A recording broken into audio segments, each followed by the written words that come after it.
அனைவருக்கும் இனிய காலை மாலை வணக்கங்கள். குவியம் நண்பர்கள் அனைவருக்கும் இன்றைக்கு ஹாப்பி ஃபாதர்ஸ் டே. நமது குழந்தைகளுக்காக ஃபாதர்ஸ் டே செலிப்ரேட் பண்ணுவோம். இங்கே யூஎஸ்ல அது ரொம்ப ஒரு பிரபலமான நிகழ்வு. மதர்ஸ் டே அண்ட் ஃபாதர்ஸ் டே ரொம்ப செலிப்ரேட் பண்ணுவாங்க இங்கே. ஸோ இன்றைக்கு ஃபாதர்ஸ் டேங்கிறத நம்ம ராஜாராமன் சார் நண்பர்கள் சொல்லும்போது தான் தெரிஞ்சுது, மதுவந்தி அவர்கள் சொல்லும்போது தான் தெரிஞ்சுது. மிக மகிழ்ச்சியான நாள். நம்ம எல்லாரும் அப்பாக்கள் அம்மாக்களாக இருக்கோம். நம்ம அப்பாக்களை நினைப்போம் இந்த சமயத்திலையும். இன்றைக்கு நம்ம முதல்ல திருக்குறளை ஆரம்பிப்போம். அதற்கு பிறகு நமது இன்றைய சிறப்பு விருந்தினராக வந்திருக்கும் ராஜாராமனை அவரை ஒரு சிறு அறிமுகத்துடன் இன்றைய நிகழ்ச்சிக்கு செல்வோம். நம்ம டாக்டர் பாஸ்கரன் வந்துவிட்டார். வாங்க மதுவந்தி சார், நீங்க அன்மியூட் பண்ணீங்க. இந்த திருக்குறளை ஷேர் பண்றேன் நான் உங்களுக்கு.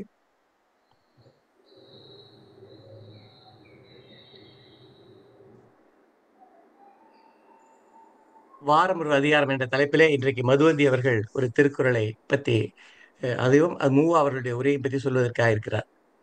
மதுவந்தி சார், நீங்க படிக்க ஆரம்பிக்கலாம். வணக்கம். இந்த அருமையான முயற்சி குவியத்தின் முயற்சி வாரம் ஒரு அதிகாரம். இன்று 3வது அதிகாரம், நீத்தார் பெருமை. ஒழுக்கத்து நீத்தார் பெருமை விழுப்பத்து வேண்டும் பணுவல் துணிவு. ஒழுக்கத்தில் நிலைத்து நின்று பற்றுவிட்டவர்களின் பெருமையை சிறந்ததாக போற்றி கூறுவதே நூல்களின் துணிவாகும்.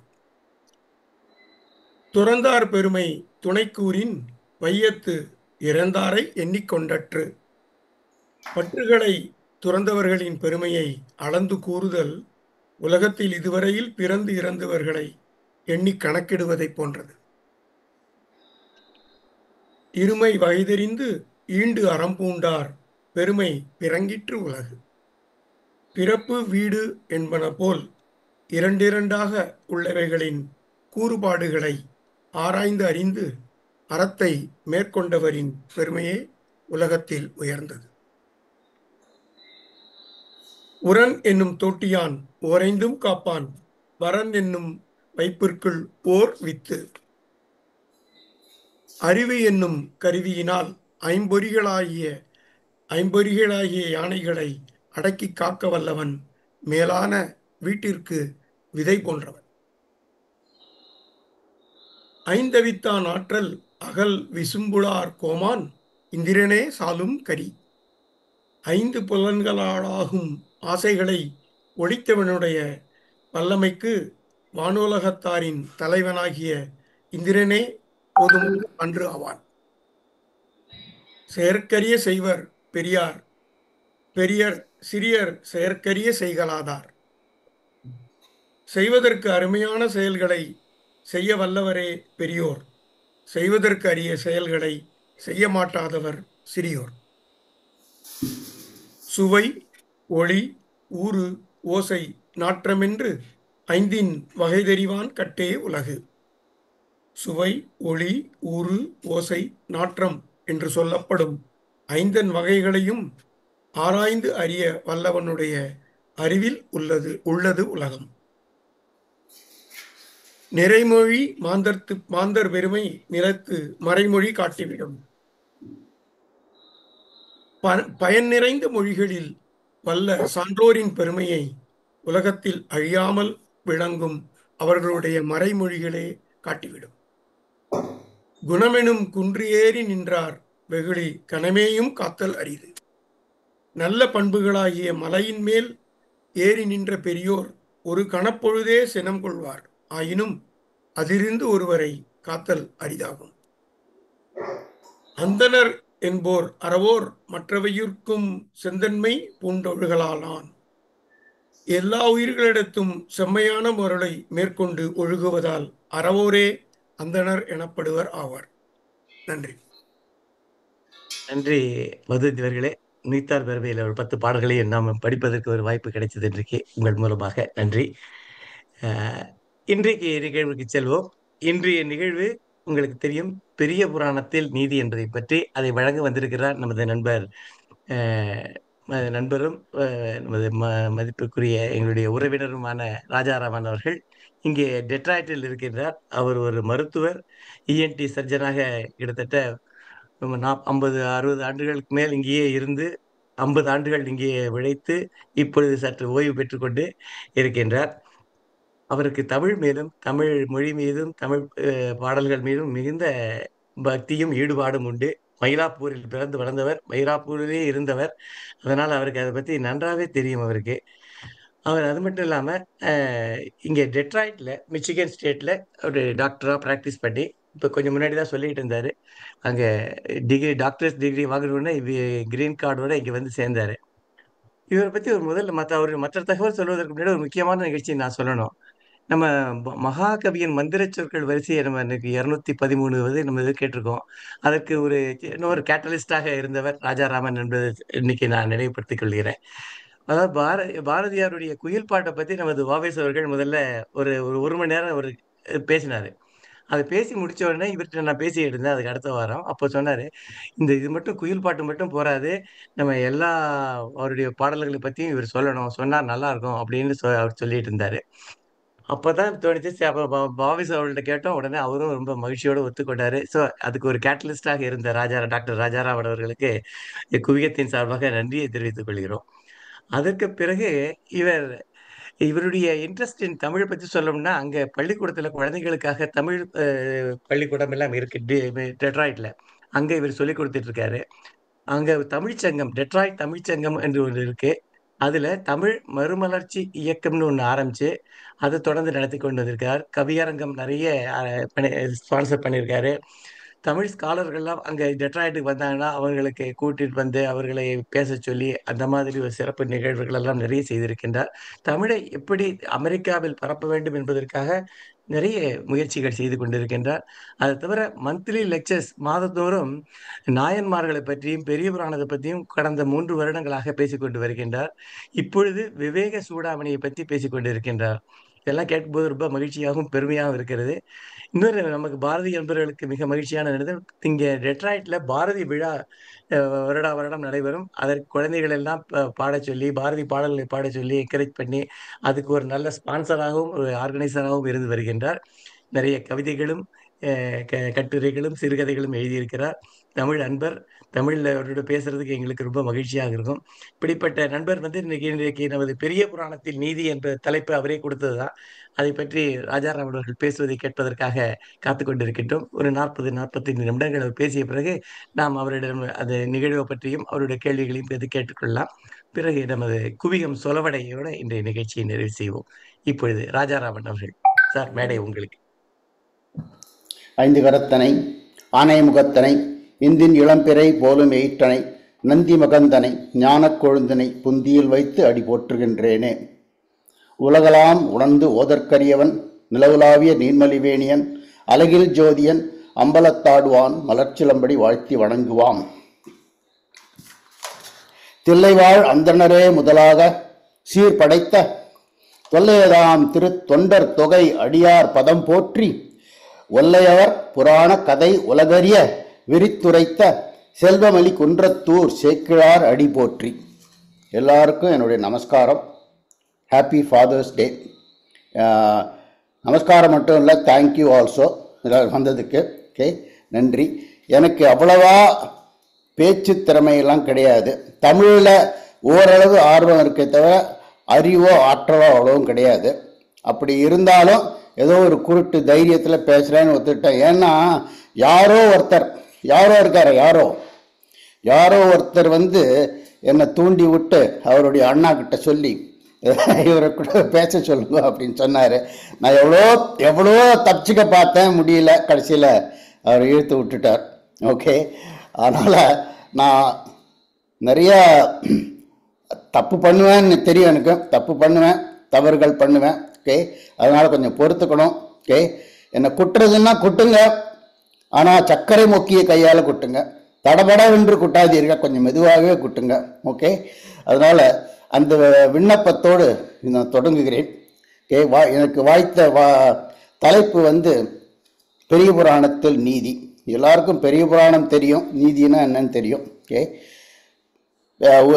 தெரியாதவர்களுக்கு ஒரு சின்ன ஷார்ட் இன்ட்ரடக்ஷன். பெரிய புராணம், அது ஏன் பெரிய புராணம் அப்படின்னா, அது பெரியவர்களை பற்றி பேசுகிறது. ஓகே, சிவனடியார்களை பற்றி பேசுகிறது. சிவனை பேசுவதை விட சிவனடியார்களை பற்றி போற்றி பெரிய புராணம். அது பெரிய புராணம் கூட 4300 பாடல்கள் சேக்கிழார்களால் எழுதப்பட்டது. ஓகே, இது திருத்தொண்டர் தொகை என்று சுந்தரமூர்த்தி நாயனார் பாடிய பாடலும், அதுக்கு பிறகு திருத்தொண்டர் திருவந்தாதி என்று நம்பியாண்டார் நம்பி பாடிய பாடல்களும் அதில் விரித்து சேக்கிழாரால் பாடப்பட்ட இந்த பாடல்கள் தமிழில் எழுதப்பட்ட பாடல்கள் மிகவும் சிறப்பானது. தமிழுக்கே உரிய ஒரு புராணம் அது. வேற எங்கேருந்து காப்பி அடிக்கல, அது டிரான்ஸ்லேட்டும் பண்ணல. ஓகே, அதனால தமிழுக்கே உரிய ஒரு புராணம், சிறப்பான புராணம். ஓகே, நீதி நீதி என்றால் உங்களுக்கு தெரியும், பியூர் தமிழில் சொல்லணும்னா ஜஸ்டிஸ். ஓகே, இந்த நீதிங்கிறது தீர்ப்பு அப்படின்னு ஒரு ஒரு ஒரு ஒரு அர்த்தம் சொல்லலாம். ஆனால் அதுக்கு பல அர்த்தங்கள் உண்டு. அதை தவிர நீதியை அடைவதற்கான பல வழிகள் இருக்கு. ஓகே, அந்த வழிகளை பற்றியும் அந்த நீதியை பற்றியும் அந்த நீதி சரியா தவறா அப்படிங்கிறத பற்றியும் சேக்கிழார் வாயால் என்ன சொல்றார் அப்படிங்கிறத பற்றி நம்ம பேசுவோம். இப்போ புராணம் அப்படின்னு சொல்லும் பொழுது புராணத்துக்குன்னு ஒரு சில இலக்கணங்கள், அதாவது லட்சணங்கள் உண்டு. அந்த லட்சணத்தை எல்லாரும் பின்பற்றி தான் பாடுறாங்க. உதாரணமாக ஒரு கடவுள் வாழ்த்து, ஒரு காப்பு செய்யுள், ஒரு அவையடக்கம், அதெல்லாம் இருக்கும். அப்புறம் ஒரு நாட்டு சிறப்பு, ஒரு மலை சிறப்பு, ஆறுகளின் சிறப்பு, ஊர் சிறப்பு, நகர சிறப்பு. ஓகே, அதை தவிர அரசனின் சிறப்பு, இதெல்லாம் சொல்லிட்டு தான் மற்றதெல்லாம். ஒரு கதாநாயகன் இருப்பாங்க, கதாநாயகன் ஆர் கதாநாயகி இருப்பாங்க. அதுதானே ஒரு ஒரு ஒரு மேலெழுந்த வாரியான ஒரு ஒரு லட்சணம். ஓகே, அப்படி கூறும்போது இந்த பெரிய புராணத்தில் அவர் எடுத்துக்கொண்ட நகரம் என்பது திருவாரூர் என்ற நகரம். ஓகே, அப்போது இருந்த அரசனுடைய பெயர் மனுநீதி சோழன் அப்படிங்கிறது. இந்த மனுநீதி சோழன் நிஜமாவே இருந்தாரா இல்லையா சரித்திரத்தில் அப்படிங்கிறது பல சர்ச்சைக்குரிய ஒரு விஷயம். ஓகே, ஆனால் இந்த மனுநீதி சோழனை பற்றி சிலப்பதிகாரத்தில் ஒரு பாடல் வருது. ஓகே, வாயிற்கடைமணி நான் நடுங்க ஆவின் கடைமணி உகுநீர் நெஞ்சு சுட தான் தன் அரும் பெற புதல்வனை ஆழியின் மடித்தோன் அப்படின்னு சிலப்பதிகாரத்தில் ஒரு ரெஃபரன்ஸ் வருது. ஸோ அந்த மனுநீதி சோழன் சிலப்பதிகார காலத்துக்கு முற்பட்டவனாக இருக்கலாம் அப்படின்னு சில பேர் எண்ணுகிறார்கள். ஓகே, இப்போ நான் பாடலை படிக்கிறேன். ஓகே, ஒரு பெரிய புராணத்தில் ஒரு பெரிய சிறப்பு என்னன்னா எளிமையாக இருக்கும். தமிழ் எளிமையாக இருக்கும். கொஞ்சம் தமிழ் தெரிஞ்சாலே அது புரியும்படியாக இருக்கும். எனக்கே புரியும்படியாக இருக்குன்னு பார்த்துங்களேன். ஓகே, இந்த அரசரை பற்றி சொல்லும்பொழுது, அன்னத்தொல் நகருக்கு அரசு ஆயினான் துண்ணு செங்கதிரோன் வழி தோன்றினான். சூரிய வம்சத்தில் வந்தவனாவது. மண்ணு சீர் அனபாயன், அவனுடைய பெயர் அனபாயன் என்று பெயர். அவன் வழி முதல் அவன் அனபாயன் வழி வந்திருக்கிறான். அனபாயன் வழி முதல் மின்னும் மாமணி பூன் மனுவேந்தனே அப்படிங்கிறார். ஓகே, மண்ணில் வாழ் தரு மண் உயிர்கட்கு எல்லாம் கண்ணும் ஆவியும் ஆம் பெரும் காவலன். அதாவது மனு நீதியை ஒரு ஒரு ஆதாரமாக கொண்டு அவன் நாட்டை ஆண்டு கொண்டு வருகிறான். ஓகே, செற்றம் நீக்கிய செம்மையின் மெய் மனு பெற்ற நீதியும் தம் பெயர் ஆக்கினான். அப்படி அவன் மனு நீதியை விடாமல் தொடர்ந்து பரிபாலித்து வருவதால் அவனுக்கே மனு நீதி சோழன் என்ற பெயர் வந்து விட்டது. ஓகே, அதனால் அவன் இந்த கதையெல்லாம் உங்களுக்கு எல்லாம் தாராளமாக தெரியும். ஓகே, ஆனாலும் சேக்கிழார் வாயால் எப்படி சொல்கிறாருங்கிறதுக்காக இந்த இந்த இந்த செஷனே. ஓகே, அந்த மனுநீதியை பின்பற்றியவன் அரசாண்டதால் குற்றம் எதுவுமே நடக்கவில்லையாம். ஓகே, அப்படி ஏதாவது குற்றம் நடந்தால் தெரிய வைப்பதற்காக ஒரு ஆராய்ச்சி மணியை கட்டி வைத்திருக்கிறான்.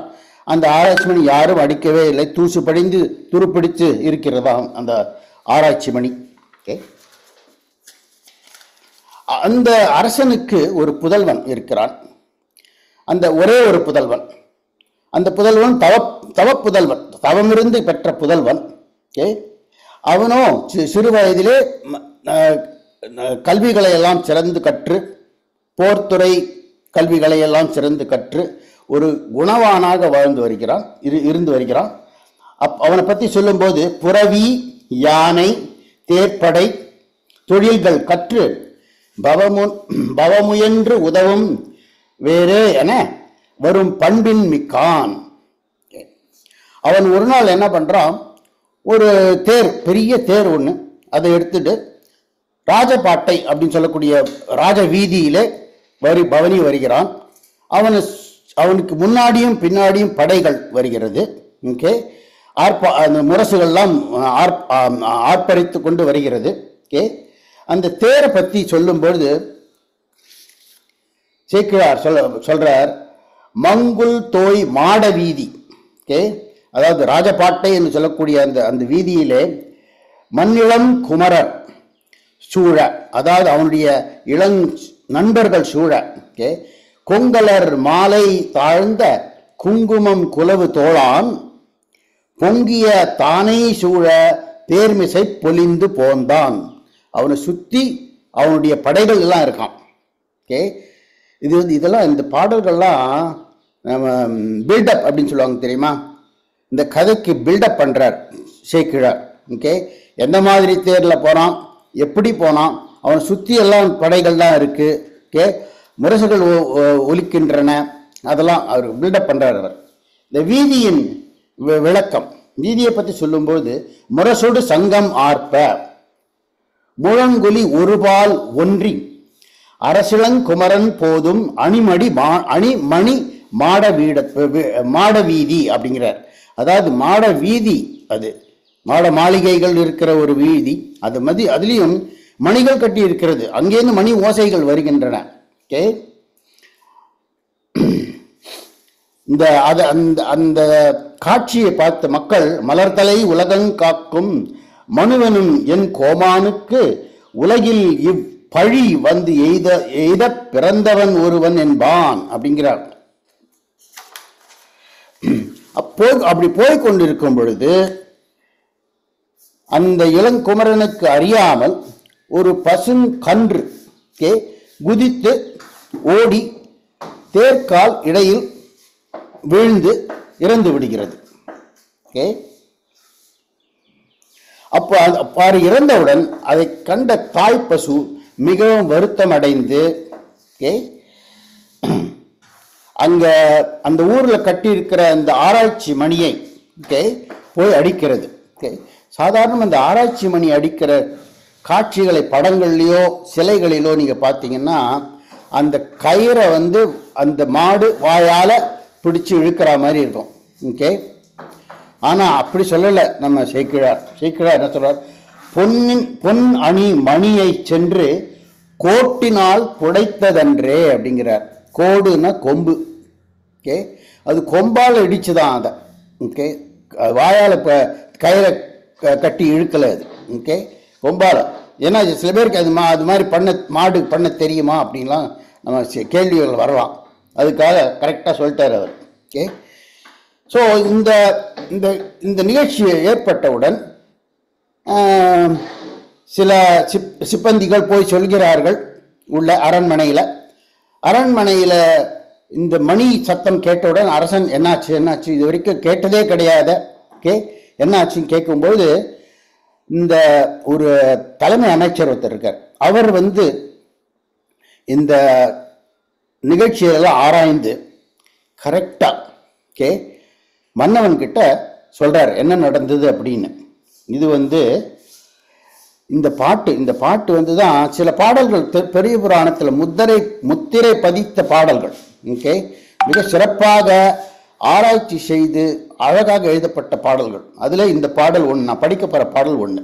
ஓகே, அது அமைச்சர் மன்னனிடம் கூறுவது என்னவென்றால், வளவ என்றால் சோழ மன்னன். வளவ நின் புதல்வன். ஓகே, வேற யாரோ இல்லை, உன்னுடைய புதல்வன். ஓகே, ஆங்கு ஓர் மணி நெடும் தேர் மேல் ஏறி. ஓகே, பெரிய தேர், மணியெல்லாம் கட்டியிருக்கு, அது ஓடும்போது அது மணியுடைய சத்தம் வரும். ஓகே. மணி நெடும் தேர் மேல் ஏறி அளவில் தேர் தானே சூழ. ஓகே. மற்ற தேர்கள் மற்ற சேனைகள் எல்லாம் சூழ. ஓகே. அரசுலாம் தெருவில் போங்கால். அரசுலாம் தெருவில், அதாவது ராஜாக்கள் மட்டும் போகக்கூடிய ஒரு தெரு, அங்க வேற யாரும் வரக்கூடாது. ஓகே. அரசுலாம் தெருவில். ஓகே. டெல்லியில் இருக்கு இல்லையா ஜன்பத் அப்படின்னு ஒரு தெரு, அது அந்த மாதிரி. ஓகே.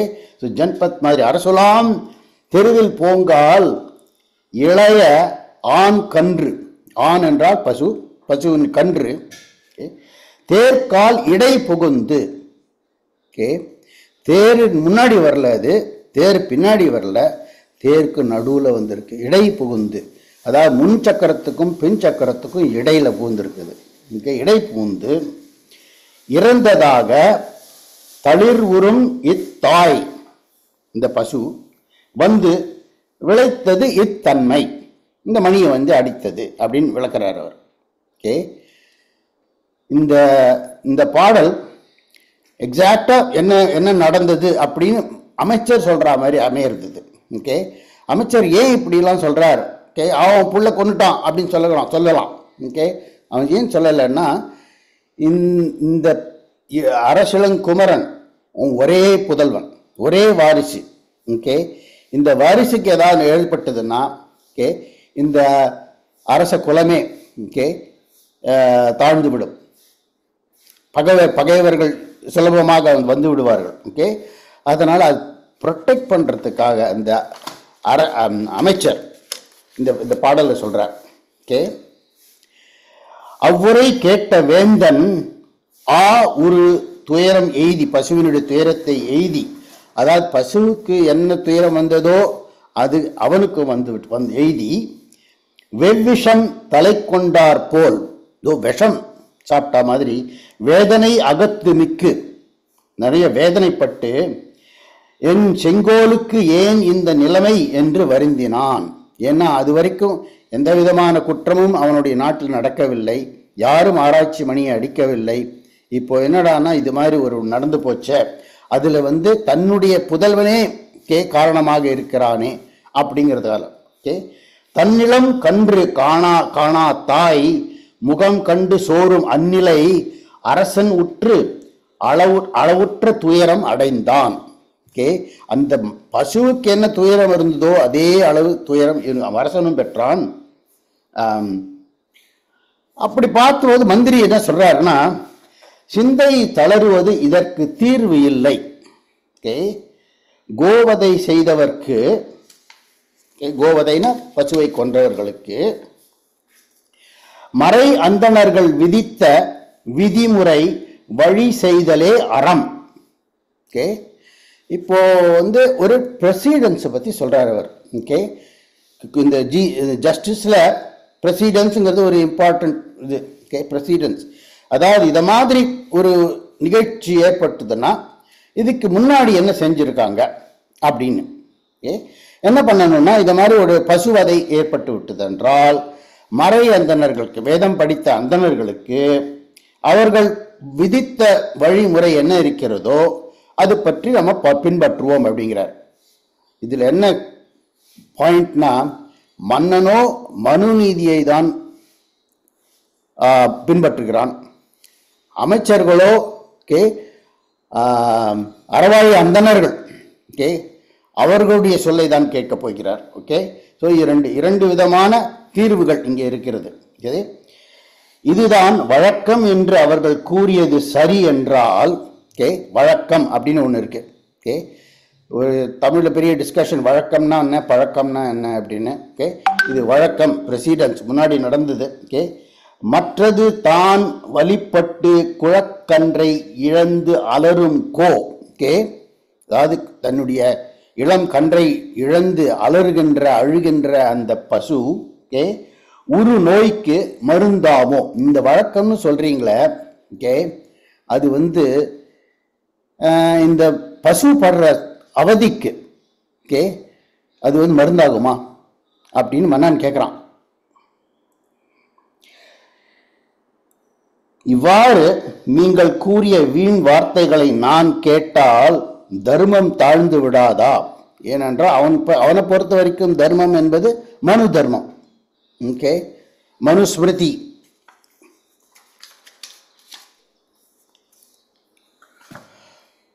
அது சொல்லும் பொழுது இன்னொரு பாடல் ஒன்று வருகிறது, அனதர் முத்திரை பதித்த பாடல். ஓகே, இது இன்னைக்கும் அப்ளை ஆகும். மாநிலம் காவலன் ஆவான். யார் காவலனோ, அதாவது பிரைம் மினிஸ்டரோ பிரசிடென்ட்டோ கட்சி தலைவரோ சீஃப் மினிஸ்டரோ யாரா இருந்தாலும் மாநிலம் காவலன் ஆவான். மண்ணுயிர் காக்கும் காலை. ஓகே, அவனுடைய டியூட்டி இஸ் மண்ணுயிர் காத்தல், மக்களை காக்க வேண்டியது. காக்கும் காலை தான் தனக்கு இடையூறு, ஏதாவது இடையூறு வருமானால், ஓகே, எதை மாதிரி இடையூறு வரும்னா 5 விதமான இடையூறுகளை சொல்றார் அவர். ஓகே, முதல் இடையூறு தன்னால வரும் இடையூறு, தன் பரிசனத்தால், தன்னுடைய ஃபேமிலி, ரிலேட்டிவ்ஸ், ஃப்ரெண்ட்ஸ், ஓகே, தன் பரிசனத்தால். 2வது. 3வது, ஊனமிகு பகைத்திறத்தால், அடுத்த நாட்டிலிருந்து படையெடுத்து வருகிறாங்க பகைவர்கள், அதனால. கள்வரால், திருடர்கள். ஓகே, 4வது. 5வது, உயிர் தம்மால். உயிர் தம்மால் என்றால் கொலை புரிபவர்கள், அது இல்லைன்னா துஷ்ட மிருகங்கள், சிங்கம், புலி, கரடி. அதனால வரும் இடையூறுகளை எல்லாம், மக்களுக்கு வரும் இடையூறுகளை எல்லாம் அதிலிருந்து காப்பாற்றுவது தான் மன்னனுடைய கடமை அப்படின்னு சொல்ற. ஓகே, மண்ணுயிர் காக்கும் காலை தான் தனக்கு இடையூறு, தன்னால், தன் பரிசனத்தால், ஊனமிகு பகைத்திறத்தால், கள்வரால், உயிர் தம்மால் ஆன பயம் 5ம் தீர்த்து அறம் காப்பான் அல்லனோ. ஓகே, அதாவது அது வரும்போது தடுக்கிறது மட்டும் இல்லாமல் அப்படி வருங்கிற பயத்தையே அவன் தீர்த்து வைக்க வேண்டும் என்று சொல்கிறான். ஓகே, இது சேக்கிழாருடைய கூற்று. மிகச்சிறப்பான ஒரு முத்திரை பதித்த பாடல். ஓகே, அது சொல்லிட்டு அரசன் என்ன சொல்றான்னா, அந்நியன் ஓர் உயிர் கொன்றால் அவன் உயிர் கொள்வேன். ஓகே, யாராவது ஒருத்தனை கொன்னுட்டான்னா அவனுக்கு என்ன தண்டனை? அவனுக்கு தூக்கு தண்டனை போட வேண்டியது. ஓகே, அப்படிதான் சொல்லியிருக்கேன் மனு தர்மத்தில். ஆனால் மனுநீதி சோழனாகிய என்னால் மனுநீதி மாற்றப்பட்டது என்னும்படியான வார்த்தைகளை கூறினீர்கள். ஓகே, வழக்கு என்று ஒரு வார்த்தையால், இந்த வார்த்தையால் மனுநீதியை நீங்க மாற்றி வைக்கிறீங்க அப்படிங்கிறார். ஓகே, அதனால அவனுக்கு கோபம் வந்து விட்டது.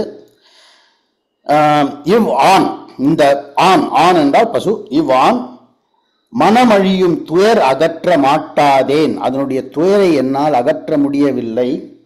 வருந்தும் இது தனதொரு பேரிடர் யானும் தாங்குவதே கருமம். ஓகே, ஸோ இதுக்கு தீர்வு என்னவென்றால், ஓகே, அந்த பசுவுக்கு வந்த துன்பம் எனக்கும் வரணும். ஏன்னா என்னுடைய பிள்ளை தான் பண்ணான் அதை. ஓகே, அதனால் எனக்கும் வர வேண்டும், அதுதான் சரி என்று அவன் கூறுகிறான். ஒரு மந்திரியை அழைத்து முன் இவனை இவ்வீதி முரண் தேர்கால் ஊர்க. ஓகே, அவனை தெருவில் போட்டு தேரை அவன் மேலே ஏத்துங்க அப்படிங்கிறான். அப்போ அந்த மந்திரிகள்லாம் செய்ய மாட்டோம் அப்படிங்கிறாங்க, நாங்கள் செய்ய மாட்டோம் அப்படின்னு. ஓகே, ஆனால் அந்த அரசனுக்கு கோபம் வருது. கோபம் வரும்போது அந்த முதன் மந்திரி என்ன பண்ணுறான்னா, அந்த அரசனுடைய கத்தியை எடுத்து தன் மேலே குத்திண்டு இறந்து போய் விடுகிறான். ஓகே, அவ்வளவு சின்சியரான மினிஸ்டர் அவன். எப்படின்னா எதனால சேக்கிழார் சொல்றார் அப்படின்னா, அவரே மினிஸ்டரா இருந்திருக்கார். Okay, he was the chief minister for Anapaya Cholan. Okay, and Anapaya சோழனை மனத்தை மாற்றுவதற்காக, அதாவது சீஃப் மினிஸ்டராக இருந்தபோது அவர் எல்லா காரியத்தையும் அவரே பண்ணிட்டார். அரசனுக்கு வேலையே இல்லை, அவன் ஜாலியாக இருந்தான். ஓகே, ஜாலியாக இருக்கிறத பார்த்துட்டு அவர் கண்டதெல்லாம் நீ படிக்கிற, நீ சிவனை பற்றி நீ புத்தகங்களை படிக்க வேண்டும் அப்படின்னு சொல்லிட்டு நாயன்மார்களை பற்றி சொல்லுகிறார்.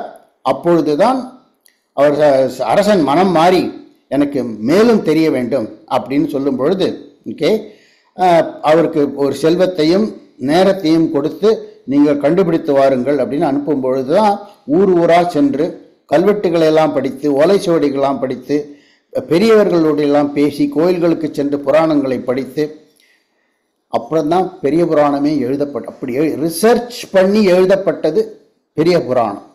ஓகே, ஸோ மினிஸ்டராக இருந்ததுனால தான் ஒரு மினிஸ்டர் அவருடைய மனநிலை இவருக்கு தெரியுது. அதான் சொல்றாரு. ஓகே, சேக்கிழார் சொல்றது என்னன்னா, ஒரு மைந்தன் தன் குலத்துக்கு உள்ளான் என்பதும் உணரான். அந்த அரசன் தன்னுடைய குலத்துக்கு ஒரே ஒரு மைந்தன் தான் இருக்கான், அவன் போயிட்டான்னா போச்சு, குலம் இனிமே தழைக்காது. ஓகே, என்பதும் தர்மம் தன் வழிச்செல்கை கண் கடன் என்று தன் மைந்தன் மருமம் தன் தேர் ஆழியுற ஊர்ந்தான் மனுவேந்தன். ஓகே சொல்றார். அதாவது எனக்கு ஒரே ஒரு பிள்ளை தான் இருக்கான், ஓகே அப்படின்னு அந்த உணராமல் அந்த சிறுவனை தானே தெருவில் கடத்தி, ராஜ வீதியில் கடத்தி, ஓகே, தேர் அவன் மேல் ஏற்றி அவன் உயிரை கொன்றான். ஓகே, அதுதான் சரியான தீர்வு என்று அந்த மனு நீதி சோழன் செய்தான். ஓகே, அருமந்த அரசாட்சி அரிதோ மற்றும் எளிதோதான் அப்படிங்கிற அது மாதிரி ஒரு அரசாட்சி அரிதோ மற்றும் எளிதோதான். செய்ய முடியுமா இது மாதிரி ஒரு காரியத்தை யாராலும் செய்ய முடியுமா அப்படி கேட்குறாரு. ஓகே, அந்த நிகழ்ச்சி நடந்த உடனே என்ன ஆகுதுன்னா, எல்லாருக்கும் தெரிஞ்ச கதை தான் அது. வானவர்கள் மலர் மாறி பொழிந்தார்கள். தன்னழி வெண்கொடை வேந்தன் செயல் கண்டு தரியாது தாங்காது மன்னவர் கண்மழை பொழிந்தனர். மன்னவர்கள்னா மண்ணில் இருக்கிற மக்கள். ஓகே, மன்னவர் கண்மழை பொழிந்தார்கள், வானவர் பூமழை பொழிந்தார்கள். ஓகே, அண்ணல் அவன் கண் எதிரே, அண்ணல்னா சிவபெருமான், அதாவது தியாகராஜ பெருமான். ஓகே, திருவாரூரில் குடியிருக்கிற தியாகராஜ பெருமான். ஓகே, அண்ணல் அவன் கண்ணெதிரே அணிவீதி மழ விடை மேல், விடைனா ஏர் எருது. ஓகே, அது மேல் ஏறி விண்ணவர் தொழ நின்றான். சிவபெருமான் அப்போ காட்சி அளிக்கிறார், உமாமகேஸ்வரராக காட்சி அளிக்கிறார். காட்சி அளித்து அந்த மூவருக்கும் உயிர் கொடுக்கிறார். ஓகே, மூவருக்கும், அதாவது அந்த இளங்கன்று, அந்த இளம் அரசிலங்குமரன், அந்த மந்திரி, மூவருக்கும் உயிர் கொடுக்கிறார் அப்படிங்கிறது. ஓகே, இந்த கதை எல்லாருக்கும் தெரிஞ்ச கதை. சேக்கிழார் எப்படி சொல்றார் அப்படின்னு நான் படிச்சு காமிச்சேன். நான் செலக்ட் பாடல்கள் எல்லாம். ஓகே, இதில் 3 வகையான நீதிகள் இருக்கிறது.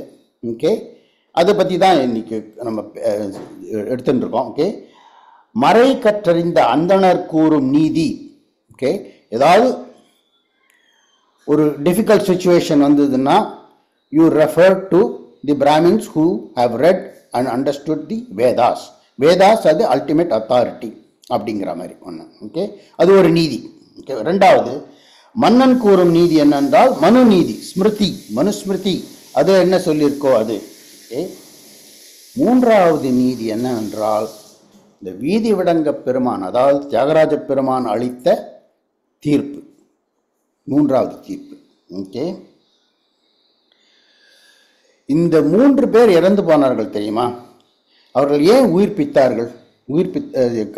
இறைவன் ஏன் உயிர்ப்பித்தார் என்றால், இங்கே எல்லோரும் குற்றமற்றவர்கள், எந்த குற்றத்தையும் யாரும் அவங்க செய்யலை, இன்டென்ஷனலாக எந்த குற்றத்தையும் இவங்க செய்யலை. ஓகே, அதனால தான் கடவுள் அவர்களை உயிர்ப்பித்தார். இன்னொன்று ஒரு இம்பார்ட்டன்ட் பாயிண்ட் என்னன்னா, ஜஸ்டிஸ் அப்படின்னு சொல்லும்பொழுது, நீதி என்று சொல்லும்பொழுது, ரெண்டு விதமான அர்த்தங்கள் உண்டு. ஒன்று தீர்ப்பு. தீர்ப்புங்கிற அர்த்தம் தான் இப்போ நியூஸ் பேப்பர்லாம் எல்லாத்தையும் ஒரு தீர்ப்பு, தீர்ப்பளித்தார், நீதி அரசர் தீர்ப்பளித்தார், தீர்ப்பு. ஓகே. இன்னொன்று தீர்வு, resolution. One is verdict, another is resolution. Okay. The king wants to give a verdict, but the God wants to give a resolution for this. Okay. So, பெரிய புராணத்தில் நிறைய இது மாதிரி சிச்சுவேஷன்ஸ் இருக்கு. ஓகே. ஆனால் டைரெக்டாக ஒரு மீதி கேட்கிற சிச்சுவேஷன்ஸில் ஒரு 2-3 எடுத்திருக்கேன். ஓகே. டைம் இருக்குமா இருக்காது தெரியாது, பார்க்கலாம். அடுத்ததாக உங்களுக்கெல்லாம் ரொம்ப ரொம்ப பரிச்சயமான ஒரு விஷயம். அது என்னன்னா சுந்தரமூர்த்தி நாயனார் தடுத்தாட்கொண்ட புராணம். ஓகே. இந்த நீங்கள் சினிமா பார்த்துருப்பீங்க, திருவிளையாடல் புராணத்தில் அந்த அந்த திருவருட்செல்வரா தடுத்தாட்கொண்ட புராணம். ஓகே. அதாவது சுந்தரமூர்த்தி நாயனார் அவருக்கு கல்யாண வயசு வரும்போது அவருடைய தாய் தந்தையர் அவருக்கு ஒரு பெண்ணை பார்த்து கல்யாணம் பண்ணி வைக்க டிசைட் பண்ணிட்டாங்க. கல்யாண மேடையில் அவர் உட்காந்துருக்கார். பொண்ணு வந்து கூரை புடவை கட்டின்னு வரத்துக்காக வெயிட் பண்ணிட்டு இருக்கார் அவர். ஓகே. அப்போ பண்ணும்போது இந்த கதையெல்லாம் உங்களுக்கு தெரிஞ்சாலும் சுருக்கமாக சொல்கிறேன். ஓகே. வரும்போது ஒரு அந்தனர், வயதான அந்தனர் வந்து, ஓகே நீ கல்யாணத்தை நிறுத்து, ஏன்னா நீ எனக்கு அடிமை அப்படிங்கிறார். அவன் சொன்னான், அவர் சிரிக்கிறான். சுந்தரமூர்த்தி நான் என்ன சிரித்துட்டு, உனக்கு என்ன பைத்தியமா அப்படின்னு கேட்குறான். என்ன ஏன் பைத்தியமான்னு கேட்குறேன்னா, இல்லை ஒரு அந்தனர் இன்னொரு அந்தனத்துக்கு அடிமை ஆகிறது அப்படிங்கிற பழக்கமே கிடையாது. இங்கே பாருங்க, வழக்கம் வருது பாருங்க. ஓகே. வழக்கமே கிடையாது. இது என்ன இப்போ வளர்றீங்க நீங்கள் அப்படின்னு. இல்லை நான் வளரல, நான் வந்து டாக்குமெண்டேஷன் வச்சுருக்கேன், ஆல் ஷோ யூ அப்படின்னு ஓலையை காமிக்கிறார். ஓலையில் எழுதியிருக்கு. சுந்தரமூர்த்தினார் அதை படிச்சுட்டு கிழிச்சு போட்டுறார். இப்போ என்ன பண்ணுவ அப்படி கேட்குறாரு. ஓகே. கிழிச்சு போட்ட உடனே அவர் என்ன சொல்கிறார், இப்போ வந்து நீ கிழிச்சு போட்டுட்ட, ஆனால் doesn't change anything. Okay. So நான் இந்த இடத்துல ஆர்கியூ பண்ணேன்னா, இந்த கல்யாண மண்டபத்தில் ஆர்கியூ பண்ணேன்னா நான் தோற்று போயிடுவேன். ஓகே. அதனால் திருவெண்ணைநல்லூருக்கு போகலாம். அங்கே அறவாழி அந்தணர்கள் இருக்காங்க, அவர்கள் முன்னாடி நம்ம இந்த கேஸை வைப்போம் அப்படின்னு அழைச்சிட்டு போகிறார். அங்கே போனோன்னே அங்கே வந்து அந்த அந்தணர்கள் குழு அவர்கள் கேட்குறாங்க, ஓகே என்ன மாதிரி எவிடன்ஸ் வச்சுருக்கீங்க அப்படின்னு. அப்போது அவர் சொல்கிறார், நான் இப்போ சுந்தரமூர்த்தி சொன்னார், இவர் ஒரு ஓலைன்னு ஒன்று கொடுத்தாரு, நான் கீச்சு போட்டேன், இனிமேல் எவிடன்ஸே கிடையாது அப்படின்னு. இவர் சொல்கிறாரு, பெரியவர் என்ன சொல்கிறாருன்னா, நான் ஒரிஜினல் வச்சுருக்கேன், அது காப்பி தான், இது ஒரிஜினல், நான் ஒரிஜினல் கொடுக்குறேன் அப்படின்னு. ஒரிஜினலை கொடுத்தோன்னே இது வந்து ஃபோர்ஜ் டாக்குமெண்ட்டா ஒரிஜினல் டாக்குமெண்ட்டா அப்படின்னு கேட்குறான். ஓகே. இது எப்படி கண்டுபிடிக்கிறது அப்படின்னு. ஓகே.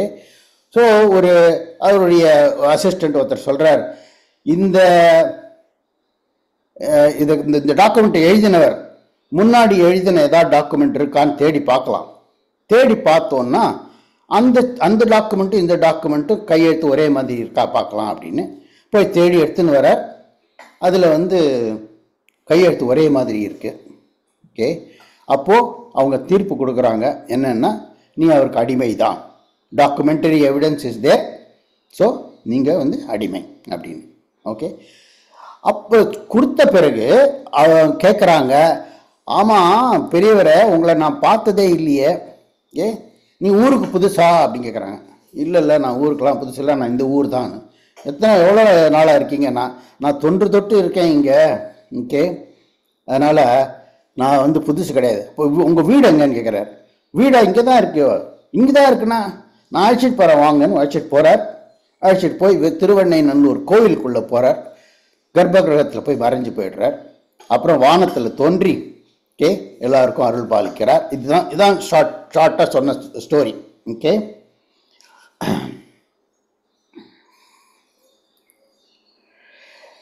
இந்த சேக்கிழார் என்ன சொல்கிறாருன்னு பார்க்கலாம். ஓகே. மாதுரு பாகனார்க்கு வழி வழி அடிமை செய்யும் வேதியர் குலத்துள் தோன்றி மேம்படு சடையனார்க்கு எழுதமில் கற்பின் வாழ்க்கை. அதை பத்தி சொல்றாங்க அப்படிங்கிறார். ஓகே, அக்காலம் உன் தந்தை தன் தந்தை, அதாவது சுந்தரமூர்த்தினா அந்த ஓலையில் என்ன எழுதியிருக்குன்னா, என்ன அப்படி சொல்றாரு அவர், என்ன எழுதியிருக்குன்னா, உன்னுடைய தந்தையோடைய தந்தை, உன்னோட தாத்தா, உன்னோட பாட்டனார் அவர் எழுதி கொடுத்த ஆள் ஓலை ஈதால் எழுதி கொடுத்திருக்கார். இக்காரியத்தை நீ இன்று சிரித்தது ஏனேடா. அவங்க தாத்தா கொடுத்திருக்கிற டாக்குமெண்ட் ஏன் சிரிக்கிற அப்படிங்கிறார். ஏன் என்ன பைத்தியன்னு சொல்ற? I have the documentary evidence. ஆசில் அந்தணர் வேறோர் அந்தணர்க்கு அடிமை ஆதல் பேச இன்று உன்னை கேட்டோம் பித்தனோ மறையோன் என்றார். உன்னை பார்த்தா நல்ல பிராமணனா தெரியுது, இன்னும் பைத்தியக்காரனா? ஒரு பிராமணன் இன்னொரு பிராமணனுக்கு அடிமையாருதுன்னு வழக்கமே கிடையாது. ஓகே அப்படிங்கிறார். ஓகே, ஆள் ஓலை வாங்கி அரை கழல் அண்ணல் ஆளாய் அந்தணர் செய்தல் என்ன முறை என கீறியிட்டார். இந்த மாதிரி நீ இப்போ வயசானவனா இருக்க, பிராமணனா வேற இருக்க. ஓகே, உன் வயசுக்கும் உன்னுடைய அறிவுக்கும் நான் மதிப்பு கொடுக்குறேன். ஆனால் இதை மாதிரி இந்த கீழான காரியங்கள்லாம் பண்ணுறியேன்னு சொல்லிட்டு உடனே ஓலையை பிடுங்கி கிழிச்சுடுறார். என முறை என கூறி கீறியிட்டார், கிழிச்சு விட்டார். முறையிட்டான் முடிவிலாதான். ஓகே, கிழிச்சு போட்டோன்னே இந்த முடிவிலாதான், அதாவது சிவபெருமான் தானே வந்திருக்காரு அங்க. ஓகே, முறையிட்டான் முடிவிலாதான். ஓகே, யாது உன் ஊர் என்ன, அது மாதிரி தான். அப்புறம் அந்த இதுக்கு போறது, உங்க ஊர் எங்க அப்படின்னு கேட்குறாங்க எல்லாரும், கல்யாணத்தில் வந்தவங்களாம் பெரியவங்களாம். ஓகே, என் ஊர் வெண்ணைநல்லூர், அங்கே போகலாம் வாங்க, அங்கே செல்வோம் என்ன. ஓகே, வெண்ணெய் நல்லூரிலே நீ போதினும் நன்று மற்ற புனிதர் நான்மறையோர் முன்னர் ஆதியின் மூல ஓலை காட்டி அடிமை ஆதல் சாதிப்பேன் என்றார். ஓகே, வெண்ணெய்நல்லூர்ல போறது நல்லதுதான். இந்த பந்தல் நான் ஆர்கியூ பண்ணேன்னா யாரும் என்னை சப்போர்ட் பண்ண மாட்டாங்க. வெண்ணெய்நல்லூருக்கு போகலாம். அங்க புனித மறையோர், ஓகே, வேதங்கள் படித்த மறையோர்கள் இருக்கிறார்கள். அவர்களுக்கு முன்னாடி ஆதியின் மூல ஓலை ஒரிஜினல் டாக்குமெண்ட், ஓகே, அதை நான் காட்டி நீ எனக்கு அடிமை என்று சாதிப்பேன் என்றார். ஓகே, அந்த அந்தணனின் சொல் கேட்ட மறையோர், இந்த மறையோர்கள் அங்க இருக்கிற சான்றோர்கள், இவ்வுலகின் கண் நீ இன்று இவரை உன் அடிமை என்று வெவ்வுரை எம்முன்பு ஏற்ற வேண்டும். நீ எப்படி சொல்ற அப்படின்னு கேட்குறாங்க எல்லாரும், இந்த மறையோர்கள். ஓகே, அப்புறம் ஒரு இம்பார்ட்டன்ட் இன்ஃபர்மேஷன் கேட்குறாங்க. ஓகே, இது அனதர் முத்திரை பதித்த பாடல் பெரிய புராணத்தில். ஓகே, அதாவது ஒரு எவிடன்ஸ், எப்படி எவிடன்ஸ் கேட்கணும்னா, ஆட்சியில் ஆவணத்தில் அன்றி மற்ற அயலார் தங்கள் காட்சியில் 3 காட்டுவாய். ஓகே, நீ ஆட்சியில் அப்படின்னா பிரசிடன்ஸ், முன்னே சொன்னோம் இல்லையா, பிரசிடன்ஸ் முன்னாடி யாரா பண்ணியிருக்காங்களா அப்படின்னு. எந்த கேஸ் ஹைகோர்ட்டில் போய் கேஸ் எடுத்தான்னா முன்னாடி நடந்த ஒரு கேஸை ரெஃபர் பண்ணுவாங்க இல்லையா, அது மாதிரி ஆட்சியில் முன்னாடி ஏதாவது நடந்திருக்கா, இதை மாதிரி வழக்கம் இருக்கிறதா. முன்னாடி வழக்கம் சொன்னோம் இல்லையா, மனுநீதி சோழன் கேஸில். ஓகே, வழக்கம் இருக்கிறதா, அது ஒன்று. ஓகே, இன்னொன்று ஆவணத்தில், you have any documentary evidence that he is your slave. Okay, அது இல்லை. 3வது அயலார்த்தங்கள் காட்சியில் ஐ விட்னஸ் எதா இருக்கா. 3 கேட்குறாரு. Very important 3 things for providing justice. Okay, 3 காட்டுவாய் அப்படின்னு. ஓகே, இப்போ ஆட்சியில் இந்த மாதிரி பழக்கத்தில் இருக்கா, பழக்கத்தில் கிடையாது. ஓகே, இன்னொரு அந்தணருக்கு அடிமையாதல் என்ற பழக்கம் கிடையாது. ஓகே, காட்சியில் இது மாதிரி நீங்கள் அவர் இது மாதிரி நானும் என்னுடைய வழித்தோன்றல் எல்லாரும் உனக்கு அடிமை அப்படின்னு சொன்னதை யாரா பார்த்துருக்காங்களா? கிடையாது. ஏன்னா தாத்தா போயிட்டார், அவருடைய காலத்துக்கு ஆள்கள்லாம் போயிட்டாங்க, யாரும் கிடையாது. ஓகே, முன்னே ஒன்று மீதி, அது ஆவணத்தில் டாக்குமெண்ட்ரி எவிடன்ஸ் இருக்குன்னு ஒரிஜினல் ஓலையை காமிக்கிறார். முன்னே மூச்சியில் கிழித்த ஓலை படி ஓலை. முன்ன அவன் கிழிச்சது படி ஓலை, அதாவது it's a copy, original true copy. Original true copy அது. மூல ஓலை மாட்சியில் காட்ட வைத்தேன், இந்த மூல ஓலை இந்த வச்சுக்கோ என்றார் மாயை வல்லான். ஓகே, அப்படி கொடுக்குற ஒரு எபித்தட். மறுபடி ஓலையை கிழிக்க மாட்டான் என்று உறுதி பெற்று, ஓகே, அந்த மறுபடி கிழிச்சுட்டா போச்சு. ஓகே, மறுபடி கிழிக்க மாட்டான் என்று உறுதி பெற்று மூல ஓலையை காட்டலுற்றார். ஓகே, அந்த ஓலையில் என்ன எழுதியிருக்கு? ஓகே, ஓலையில் என்ன எழுதியிருக்குன்னா, அருமறை நாவல் ஆதிசைவன். ஓகே, நாவலூர் அப்படிங்கிற ஊர்லேருந்து தான் வந்தவர். ஓகே, சுந்தரமூர்த்தி சுவாமிகள் அவருடைய அருமறை நாவல் ஆதிசைவன். இவங்கன்னா ஆதிசைவ குலத்தில் பிறந்தவர்கள்.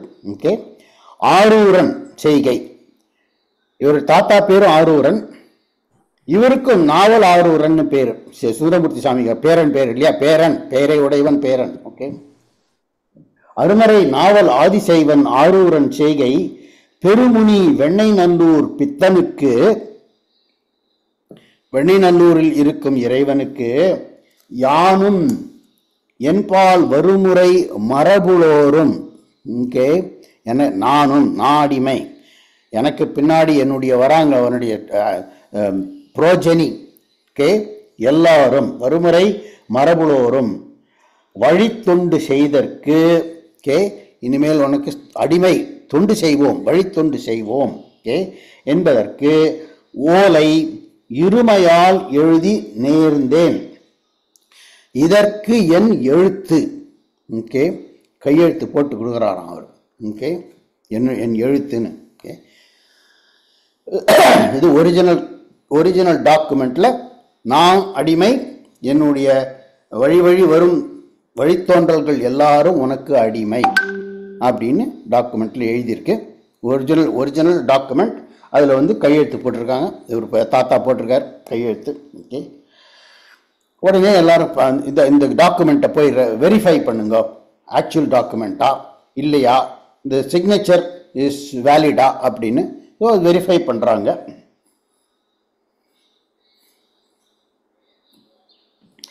இன்னும் ஆள் ஓலை இவனே காண்பான், இவனே பார்க்கட்டும். ஓகே, தந்தை தான் வேறு எழுத்து கை சாத்து, அதாவது கையெழுத்து, தந்தையுடைய கையெழுத்து வேறு ஒன்று உண்டாகில் அந்த ஆவணத்தினோடும் எழுத்து நீர் ஒப்பு நோக்கி வந்து அது மொழிமின் அப்படின்னு ஆர்டர் பண்றாங்க அசிஸ்டண்ட் கிட்ட. ஓகே, இந்த போய் பாருங்க, இந்த டாக்குமெண்ட்டும் அவர் எழுதின பழைய டாக்குமெண்ட், ஏதாவது லேண்ட் டாக்குமெண்ட்டோ வீடு வாங்கின டாக்குமெண்ட்டோ ஏதோ இருந்தாலும் அதை, அதாவது இம்பார்ட்டன்ட் திங் இஸ், அந்த காலத்திலேயே சுந்தரமூர்த்தி நாயனார் வாழ்ந்த காலம் ஒரு 8ஆம் நூற்றாண்டுன்னு சொன்னாலே அந்த காலத்திலேயே இந்த மாதிரி டாக்குமெண்ட்ஸ்லாம் இருந்திருக்கு. Okay, very important. ஸோ அது ஒப்பு நோக்கி வந்து மொழிமின் அப்படிங்கிறார். ஓகே, மறையவன் எழுத்தால் ஓலை அரண் தரு காப்பில் வேறு ஒன்று அழைத்து ஒன்று எடுத்துன்னு வந்து உடன் ஒப்பு நோக்கி கம்பேர் பண்ணி இரண்டும் ஒத்திருந்தது என்னே. ஓகே, இனி செயல் இல்லை, எல்லாம் டாலி ஆறுது. Okay, same thing. ஓகே, இனிமே ஒன்றும் சொல்றதுக்கு இல்லை. ஓகே, அப்படின்னு சொல்லும்பொழுது சுந்தரமூர்த்தி சொல்றார், என் விதி இதுவென்றால் அதற்கு இசைவேன் என்று கூறி அந்த வயசானவரை தொடர்ந்தார். ஓகே, கோயிலுக்குள்ள போறார், கோயிலில் மறைஞ்சு போயிடுறார். அப்புறம் வானத்தில் தோன்றுகிறார். அப்போதான் சுந்தரமூர்த்தி நாயனாருக்கு புரியுறது, தன்னை ஆட்கொண்டு விட்டார், சிவபெருமான் தன்னை ஆட்கொண்டு விட்டார் அப்படின்னு.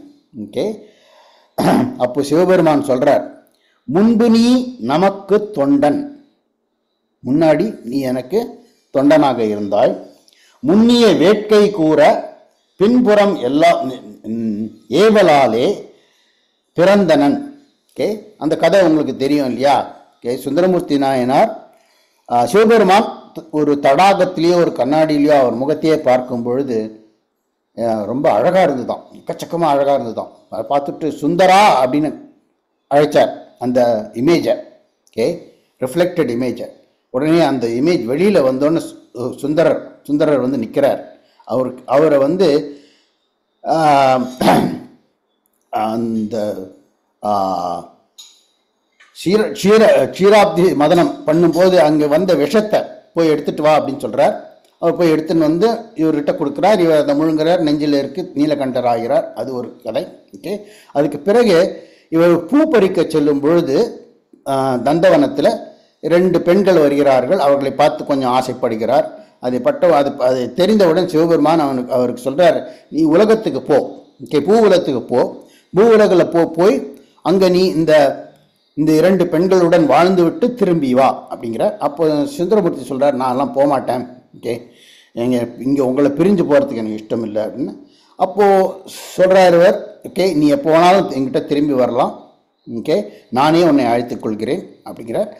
அப்புறம் வந்து மற்ற கதைகள்லாம் வருது. அதான் அதுதான் சொல்கிறாருங்க. ஓகே, பிறந்தனன் மண்ணின் மீது துன்புற வாழ்க்கை நின்னை தொடர்வர தொடர்ந்து வந்து நன்புல மறையோர் முன்னர் நாம் தடுத்து ஆட்கொண்டோம். ஓகே, நான் தான் உன்னை தடுத்து ஆட்கொண்டு விட்டேன், நான் தான் அந்த முதிய அந்தணனாக வந்து உன்னை தடுத்தாட்கொண்டேன் அப்படின்னு. அதான் இந்த தடுத்தாட்கொண்ட புராணம். ஓகே, முக்கியமாக இதில் சொல்லக்கூடியது 3 விதமான எவிடன்சஸ். எந்த விதமான நீதி மட்டும் இல்லை, நீதியை அடைவதற்கான வழிகள் என்ன அப்படின்னு தெரியணும். ஓகே, அதான் நீதி கூற உதவும் 3 விஷயங்கள் என்னன்றா ஆட்சினா பிரசிடன்ஸ், முன் உதாரணம். ஓகே, அதுக்கு சம்ஸ்கிருதத்தில் அனுபோக பாத்தியம் அப்படின்னு பேர். காட்சி ஐ விட்னஸ், யாரா பார்த்துருக்காங்களா நடந்ததை. ஓகே, ஆவணம் டாக்குமெண்ட்ரி எவிடன்ஸ் 3. இது நீதியை பற்றி. இது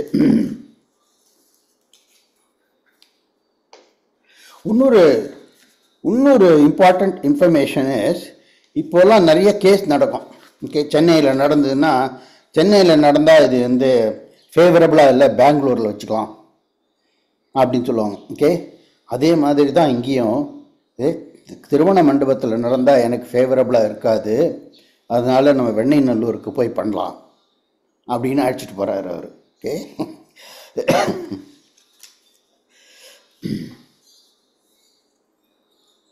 நன்றி சார். முடிஞ்சு போச்சா? ஓகே, டைம் ஆகிடுது இல்லையா? பேசலான்னு இருந்தேன், டைம் இல்லைன்னா பரவாயில்ல. 3வது இது சொல்லுறீங்களா? அது பின்னாடி நம்ம செல்லலாம், இன்னொரு நாளைக்கு வாங்க நம்ம பேசுவோம். நம்ம ஒரு சின்ன பிரேம். வான்மிகில் வழாது பெய்க மலைவளம் சுரக்க மன்னன் கோன்முறை அரசு செய்க குறைவிலாது உயிர்கள் வாழ்க நான்மறை அறங்கள் ஓங்க நற்ற வேல்மல்க மேன்மைக்குள் சைவ நீதி விளங்குக உலகமெல்லாம் சிவாய திருச்சிற்றம்பலம்.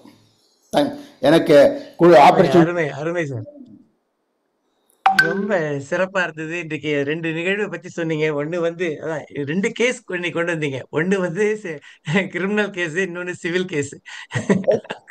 2 உதாரணம் ரொம்ப அருமையா இருந்தது. அதுக்கும் அந்த மனுநீதி சோழனுடைய கதையை வந்து அவனுடைய கன்றுக்காக அவன் தன்னுடைய வீதி விடங்கன் என்ற மகனையே தேர்காலில் வைத்துக் கொன்ற மனுநீதி சோழனுடைய கதையை சொன்னீங்க நீங்க. அதில் முக்கியமா நீங்க சொல்ல வந்தது அதில் உள்ள நீதிதான். வழக்கம் என்று இருக்கு, பழக்கம் ஒன்று இருக்கு, மந்திரிகள் சொல்றது இருக்கட்டும், இருந்தாலும் இதுக்கு சரியான தீர்வு இதுதான் அப்படின்னு மன்னன் நினைத்து அதை செய்கின்றார். அது ஒரு அருமையான தீர்ப்பு. 2வது தீர்ப்புல நீங்க சொன்னது தீர்வு, இறைவன் கொடுத்த தீர்வுல நீங்க சொன்னது அந்த எவிடன்சஸ். இன்றைக்கு இல்லை, அந்த காலத்திலேயே கம்பர் காலத்திலேயும் அதுக்கு சேக்கிழார் காலத்திலையும் அதை பற்றிய எவிடன்சஸ் பத்தி நல்ல இந்த லா ஆஃப் எவிடன்சஸ் என்ற இந்த காலத்துல நம்ம சொல்லிட்டு இருக்கோம். அது அந்த காலத்திலேயே ரொம்ப சிறப்பா இருந்திருக்குங்கிறத பத்தி நல்லா அழகா சொன்னீங்க நீங்க. ரொம்ப நல்லா இருந்தது. உங்களுடைய தலைப்பை நீங்க அழகா ஜஸ்டிஃபை பண்ணீங்க. பெரிய புராணத்தில் நீதிங்கிற 2 தலைப்பை ரொம்ப அழகா சொன்னீங்க. இன்னும் நிறைய சொல்வதற்கு உங்களுடைய சரக்கு நிறைய இருக்கு. ஆனா கேட்பதற்கு நமக்கு இன்றைக்கு நேரம் தான் இன்றைக்கு குறைவா இருக்கு. இது நம் நண்பர்களுடைய கருத்துகள் கொஞ்சம் கேட்கலாம். முதல்ல நான் கேட்க விரும்புறது வந்து நம்ம மதுவந்தி சார். டெல்லியில இருக்காரு, சுப்ரீம் கோர்ட் இருக்கிற இடத்துல இருக்கவரு. அவரு சொன்னா கொஞ்சம் சரியா இருக்கும். சார் வாங்க. வணக்கம் மிஸ்டர் ராஜாராமன், ரொம்ப அருமையான உரை. நாங்கள் வழக்கமாக வந்து கம்பன், திருவள்ளுவர், பாரதி, ஒரு ரொம்ப அதிகமாக போனால் சங்க பாடல்கள், இளங்கோவடிகள் இப்படி தான் பேசிட்டு இருந்தோம். நீங்கள் வந்து எங்களுக்கு முன்னாடி சேக்கிழார் பெருமானை கொண்டு வந்து நிறுத்தி பெரிய புராணமும் இருக்குது, அதையும் மறந்துடாதீங்கோ, அதையும் கேளுங்கோ அப்படின்னு சொல்லி அருமையான பாடல்களோட அந்த நீதியை பற்றி ரொம்ப மிக அருமையான உரை. அவர் சுந்தரராஜன் சொன்ன மாதிரி ஒரு கிரிமினல் கேஸ்லாம் ஒன்று, ஒரு சிவில் கேஸ்லாம் ஒன்று, ரொம்ப அழகாக அது படி இந்த மாதிரி சில விஷயங்கள்லாம் வந்து அந்த நீதி அடையிறதுக்கான வழிமுறைகள்லாம் கூட அதிலேயே சொல்லியிருக்காங்க. அப்படிங்கிறது வந்து ரொம்ப அருமையான விஷயம், ரொம்ப அருமையான உரை. இன்னும் மீண்டும் தொடர்ந்து கேட்கறதுக்கு காத்துட்ருக்கோம். நன்றி. இல்ல பெரிய புராணம் ஒரு அடுத்தது இந்திரன் பெரிய புராணம் நீதி இல்ல, நிதி அது. ஓகே, அது அது எல்லாரும் படிக்கணும். ஏன்னா படிக்கக்கூடியது, படிச்சு புரிஞ்சு கொள்ள ஈஸியா இருக்கிறது. அது கம்பராமாயணம் டிஃபிகல்ட், ஆனா இது வந்து ரொம்ப ஈஸி. ராஜாராமன் சொல்லுங்க. ராஜாராமன் அந்த இல்லை ஃபர்ஸ்ட் கிளாஸ் நமக்கு தெரிஞ்ச இதுதான் நீ நல்லா நடத்தியிருக்க. ஐ மீன் அந்த அவர் எழுதி கொடுத்த அந்த ஓலையில் உள்ள பாட்டை ஒரு தரம் படிங்க. அது ஒரு முக்கியமான வார்த்தை நான் சொல்லணும்னு ஆசைப்படுறேன். ஓகே, அந்த பாட்டை மட்டும் படியாது, ஒரே ஒரு அது, அதாவது நீ சொன்ன மாதிரி பெரிய புராணம் இல்லை, எல்லா இலக்கியங்கள்லையுமே 1 or 2 வேர்ட்ஸ் தான் வந்து டிஃபைன் த ஹோல் கான்செப்ட். அந்த நீ முத்திரை பதிக்கிற பாடல்னு சொல்கிற மாதிரி அந்த பாடலுக்குள்ளேயே ஒரு வார்த்தை 2 வார்த்தை தான் கீ பாயிண்டாக இருக்கும். அது நீ அதில் ஒரு பாயிண்ட் வருது, அதை பாரு, அதை படி. நாவல் ஆதிசைவன் ஆரூரன் செய்கை. பெருமுனி வெண்ணை நல்லூர் பித்தனுக்கு யானும் என்பால் வருமுறை மரபுளோரும் வழித்தொண்டு செய்தற்கு ஓலை இருமையால் எழுதி நேர்ந்தேன், இதற்கு என் எழுத்து. இருமையாள்ங்கிற வார்த்தை இருக்கு பத்தியா? இருமையாள்ங்கிற வார்த்தை ரொம்ப இம்பார்ட்டன்ட் ஆல்சோ. அதாவது என்னன்னா, மொத்தம் நமக்கு 3 இல்லையா? மனம், மொழி, மெய் 3. அதாவது ஒரு நல்ல காரியம், எந்த காரியம் பண்ணாலும் அது 3 ஒன்றா சேரணும். மனசுல ஒன்று, வாயில ஒன்று, செய்கையில் ஒன்று, அறம்ங்கிறது ஒரு இதுக்கு சொல்கிறேன். மனம், மொழி, மெய் இந்த 3ஆலையும் இது பண்ணும்போது தான் ஒரு எஃபெக்ட் அதுக்கு. இங்கே வந்து எழுத்து எஃபெக்ட் வந்துருத்து, மொழி வந்துருத்து. அதனால வேணா இருமைனா மனசுலேயும் நினைச்சாங்க அதை எழுதியிருக்கேன் அப்படிங்கிறான். ஐ மீன் லைக் யாரோ சொல்லி நான் எழுதலை, நானா எழுதி கொடுக்குறேன். அதாவது மனம், மொழி, மெய் 3 கொண்டு வரதுக்காக 2 இருமையல்னு போட்டார். அந்த 2ம் இருக்கு அதில், ஆனால் எழுத்து அணிவே இருக்கு. So all the 3 is there. மனம், மொழி, மெய் 3மே இருக்கு. அந்த இருமையால் அப்படிங்கிற வார்த்தை அங்கே கொண்டு வந்து நிறுத்தியிருக்கார். So I like that word, இருமையால். இந்த சேத்துராமன் பேசினார, ஒரு நிமிஷம் பேசினார சேத்துராமன், அவர் இங்கதான் இருக்கார், டிட்ராய்ட் தான் இருக்கார். தமிழிலும் தமிழ் இலக்கியத்திலும் ஆழங்கால் பட்டவர். ஓகே, அவர் நிறைய ஸ்பீச்சஸ்லாம் நிறைய கொடுக்கிறார். ரொம்ப சிறப்பாக அவர் எனக்கு ஆசான் மாதிரி. அவர் நன்றி நன்றி சேத்துராமன் சார். நீங்களும் ஒரு தடவை நம்ம குவியத்தில் பேசணும்னு நான் உங்களை தொடர்பு கொள்கிறேன். ரொம்ப மகிழ்ச்சி. இப்போ நிறைவாக நமது வாவேஸ் அவர்கள், இந்திரன் இல்ல சுரேஷ் ஒரு வார்த்தை சொல்லிட்டு வாவேஸ் அவர்கள். அனைவருக்கும் வணக்கம். இந்த அழகாக பேசினார் ராஜாராமன் சார். இந்த அமைச்சர் வந்து அரசரிடம் கூறும் அந்த கம்யூனிகேஷன் ஸ்கில், அது எனக்கு ரொம்ப பிடிச்சிருந்தது. அரசுலான் தெருவில் அந்த தேரின் சக்கரத்தின் இடையில் கன்று புகுந்து விட்டது அப்படின்னு சொல்லி ரொம்ப டாக்டிக்ஸாக டேமேஜ் இல்லாமல் சொல்கிற அந்த பாணி எனக்கு பிடிச்சிருக்கிறது. இன்ஃபேக்ட் அந்த தேர்காலில் அடிப்பட்ட அந்த கன்று உடைய சிற்பத்தை நான் திருவாரூர் கோவிலில் பார்த்துருக்கேன் நான். அதே மாதிரி தில்லைவாழ் அந்தனர்தம் அடியார்க்கும் அடியன்கிற திருத்தொண்டர் தொகையோட தான் பெரிய புராணத்திற்கு அடிகோலி என்று சொல்லுவார்கள். இவர் சார் சொல்லும்போது இந்த தீர்வு இதுக்குள்ளே இருக்கிற விளக்கத்தை வந்து சொன்னார். வெர்டிக்ட் வர்சஸ் ரெசல்யூஷன், அதை வந்து அந்த பாயிண்ட் அவுட் பண்ணி பேசினது ரொம்ப பிடிச்சிருந்தது. அதே மாதிரி சிவபெருமான் தான் உலகின் முதல் ஃபோட்டோ காப்பியை காமிச்சவர் அப்படிங்கிறது, மூல ஓலை படி ஓலை, அதை பற்றி அவர் சொன்னது சிறப்பாக இருந்தது. நல்ல ஒரு வாய்ப்பை கொடுத்த குவியத்திற்கு நன்றி. சுரேஷ் சேதுராமனுடைய கருத்து சார், அவருடைய இது மனம் மெய் மொழி மூன்று சேர்ந்து இருக்கணும். அதுல ஒன்று எழுத்து இருக்கு, மற்ற ரெண்டுங்கிறது தான் இருமைன்னு சொன்ன அந்த வார்த்தை ரொம்ப அழகா இருந்தது. சார் வாவேசு சார், உங்களுடைய முத்தாய்ப்பான உரை. வணக்கம் எல்லாருக்கும். பேராசிரியர் ஆஷா ஞான சம்பந்தத்தை நாம் நினைத்து கொள்ள வேண்டும். அவர் இல்லைன்னா இதெல்லாம் யாரும் பேச போவதில்லை. பெரிய புராணத்தை ஒரு 40 ஆண்டுகளுக்கு முன்னாலே அவர் பிரபலப்படுத்தினார். பெரிய புராண ஆய்வுன்னு ஒரு புத்தகம், அது சீனிவாச சாஸ்திரியால அதை அந்த ஆராய்ச்சியினர் வெளியிடுறாங்க. அதுல என்னையும் பேச அழைத்திருந்தார்கள். அப்போ அதுல சொன்ன ஒரு வார்த்தை என்னன்னா, அவரே கேட்டுக்கொண்டார் இந்த கேள்வி. இது நாயன்மார்களை பற்றி பேச வந்த புராணம். இதுல மனுநீதி சோழனுக்கு எங்க இந்த இடம் வந்தது? மனுநீதி சோழன் ஒட்டாம நிற்கிறத 63 பத்தியா பேசணும். ஏற்கனவே திருத்தொண்டு தொகை, அப்புறம் அந்தாதி, இதுல தாண்டி இன்னும் பெருசு பண்றார். அதுக்கு உரை சொல்லக்கூடிய ஆசானை அவர்கள் அதை காரணமாக வைத்துதான் அவர் 2 பேருக்கு தான் தெய்வ புலவர்னு பேரு. ஒன்று திருவருள், திருக்குறள் எழுதிய ஆசான். 2வது சேக்கிழார். கம்பரு கூட கிடையாது. தெய்வ புலவர் என்ற பெயர் இவங்க 2 பேருக்கு தான். அதனுடைய முக்கிய காரணமாக விளங்கக்கூடியது, இது விரித்து கூற நேரம் இல்லை, அதை நினைவு கொண்டார். இப்ப அவர் சொன்ன போது எனக்கு அந்த நினைவு வந்தது. அதுல ரொம்ப அருமையான விஷயம் என்ன அப்படின்னா, அந்த மந்திரி சொல்ற இடம், அது ரொம்ப நம்ம எல்லாரும் பாராட்டக்கூடிய இடம். அதாவது ஒண்ணும் இல்லை சார், அதாவது இப்ப சொல்றேன்ல, ஒண்ணும் இல்லை, லேசா கைப்பற்றுறது உடஞ்சு போச்சு அப்படி, அதாவது சொல்லும் போதே பாய் விட்டு போட அப்படின்னு. ஒண்ணும் இல்லை சார், கீழே தொட்டு அவன் ஒண்ணும் இல்லை, இவன் ஒண்ணும் இல்லை சார், இவன் போட்டது ராஜபாட எல்லாம் இவன் பக்கம் தெரியாத மாடு. ஆனா மன்னன் இவன் பேச்சை கேட்காமல் அந்த மாட்டினுடைய, தாய் மாட்டினுடைய கண்களை பார்க்கிறான். அந்த கண்களிலே இருக்கக்கூடிய ஈரத்தை பார்க்கிறான். அப்போ இதுக்கு தங்கத்தை எல்லாம் வச்சு தங்கத்தை கொடுக்கலாம்னு ஒருத்தன், தங்கம் மாதிரி ஒண்ணு பண்ணி கொடு, தங்கத்துல பண்ணி கொடுத்தாலாம். இது மாதிரி நிறைய விஷயங்கள் வருகிறது. பெரிய புராணம்க்கு பேரே பெரிய புராணம். அதனால அது நிறைய விஷயம் வருது. அதுல நாயன்மார்களை பற்றி பேசும்போது இன்னும் எத்தனையோ நீதி கேட்க வேண்டிய இடங்கள்லாம் இருக்கு. காரைக்கால மாதிரியான ஒரு நீதி கேட்க வேண்டிய இடம் இருக்குது. இயற்பகை நாயனருக்கு ஒரு நீதி கேட்க வேண்டிய இடம் இருக்கு. இது மாதிரி ஒவ்வொன்றுத்துலயும் சிறுத்தொண்ட நாயனாருக்கு ஒரு நீதி கேட்கணும். சரியா? சொந்த பிள்ளைய கொல்லலாமா? சொந்த பொண்டாட்டியை தூக்கி கொடுத்து விடலாமா? இது மாதிரி பெரிய புராணத்துல ஒவ்வொரு நாயன்மாரிடனும் கேட்கப்படாத கேள்விகள் கோர்ட்டுக்கு வந்த இடத்த இவர் சொன்னார். கோர்ட்டுக்கு வந்த இடத்த சொன்னார். கோர்ட்டுக்கே வராது இருக்குது. இன்னொரு நகைச்சுவை நாங்க சொல்றது உண்டு. இறைவனே இங்க ஆர்கியூ பண்ணா கூட கையில சான்றிதழ் எல்லாம் ஒன்னும் ஒத்துக்க மாட்டான். இறைவனே இங்க வந்தா கூட நான் தான் என்னன்னு சொல்லுதுக்கு சான்று கேட்பான். இது கிட்டத்தட்ட நம்ம ஊர் கோர்ட்டு மாதிரிதான் இருக்கு அதெல்லாம். ஆனா இதையெல்லாம் தாண்டி பெரிய புராணத்தை பத்தி நிறைய சுவையான விஷயங்கள் இருக்கு. ஆனா அதையெல்லாம் தாண்டி என்னுடைய சீனியர் ராஜாராமன் அவர்கள் குவியத்துல சந்திச்சதுல ரொம்ப ரொம்ப மகிழ்ச்சி. அவருக்கு என்னுடைய வாழ்த்துக்கள். வெளியூர்ல இருந்து இவ்வளவு, நாங்கள்லாம் இங்கே மயிலாப்பூர்லயே புரண்டுன்னு இருக்கோம். விழுந்தா எழுந்தா இதே காதுல விழுந்துட்டு இருக்கு, பேசிட்டு இருக்கோம்.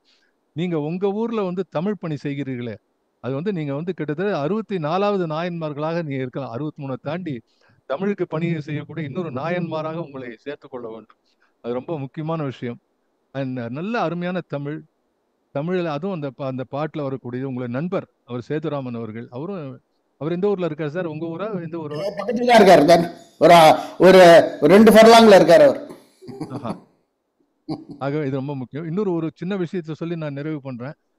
வழக்கம் போல என்னுடைய மனமார்ந்த பாராட்டுகள். அது நான் சொன்னது போல என்னோட சீனியர்ஸை பார்க்கும்போது ஒரு மகிழ்ச்சியா இருக்கு.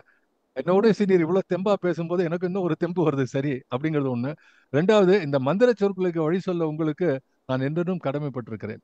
அதான் மகாகவியின் மந்திர சொற்கள் மாதிரி ஒரு வாய்ப்பு at the eve of my life நான் எனக்கு கிடைக்கும்னு நினைச்சே பார்க்கல. அது கொடுக்குறேன். இன்னொரு விஷயம் என்னன்னா, எப்படி சுந்தரர் சிவனுக்கு அடிமை என்று ஆவணப்படுத்தினாலும், அது மாதிரி இங்க இன்னொரு சுந்தரர் இருக்கார், எங்களோட ஒரு சுந்தரராஜன் இருக்கார். இவர் என்ன பண்ணாங்க, குவிகம் என்ற லிங்கேஸ்வரன் இருக்கிறானே, அவர் அடிமைப்படுத்தி ஆட்கொண்டான். இல்லையா நான் பொண்ணு வீட்டுக்கு போனோம், அமெரிக்கா போறேன், இங்க போறேன், அதெல்லாம் ஒண்ணும் கிடையாது. இது மாதிரி ஆவணம் இருக்கு. எப்ப நீங்க கூட்டம் வச்சாலும் ஒரு 50 பேர் கேட்டு இருக்கா. இவங்க எல்லாம் ஆவணப்படுத்தி வச்சிருக்கிறாங்க, சான்று இருக்கிறது. மனம் மெய் மொழி அவர் சொன்ன மாதிரி இருமையை தாண்டி அந்த அருமையான இடம் அவர் சொன்னது. அதனால இங்க நாங்களும் அதாவது ஆளாள சுந்தரம், அவர் ஆளாள சுந்தரம், அது மாதிரி இன்னொரு சுந்தரராஜனுடைய ஒரு அற்புதமான தமிழ் பணியிலே பெரிய புராணத்தை பார்க்கக்கூடிய ஒரு வாய்ப்பு கிடைத்திருக்கிறது. உங்கள் எல்லோருக்கும் என்னுடைய வாழ்த்துகள். தொடர்ந்து நீங்கள் எல்லாம் வர வேண்டும். பேசும்போது மட்டும் இல்லாமல் கேட்பதற்கு வர வேண்டும். நான் ஒரு காலகட்டத்தில் நிறைய பேசிய பிறகு என்னுடைய ஆர்வம் எப்படி ஆச்சுன்னா, போய் கேட்கணும்னு. நான் போய் கேட்டாலே சார் கேட்கிறாரே அப்படிங்கிறது, கேட்கிறாரே அப்படின்னு என்னுடைய மாணவர்களும் அப்போ கேட்க வருபவர்கள் நிறைய விஷயத்தை கேட்க வர வர பேசுகிறவர்களுக்கு இன்னும் ஒரு உற்சாகம் அதிகமாகும். ஆகவே எங்க நண்பர்களுக்கு இன்னும் நான் வேண்டுகோள், உங்களுக்கு எந்த விஷயம் ரொம்ப நல்லா தெரியுதோ அந்த விஷயத்தை பத்தி யாரா பேசும்போது நிச்சயமா நம்ம அங்க இருக்கணும். அது இன்னும் ரசிக்க கூடியது. ஆகவே வரக்கூடிய அத்தனை பெருமக்களும் புவியியல் சார்பில் தொடர்ந்து வந்து கொண்டிருங்கள்.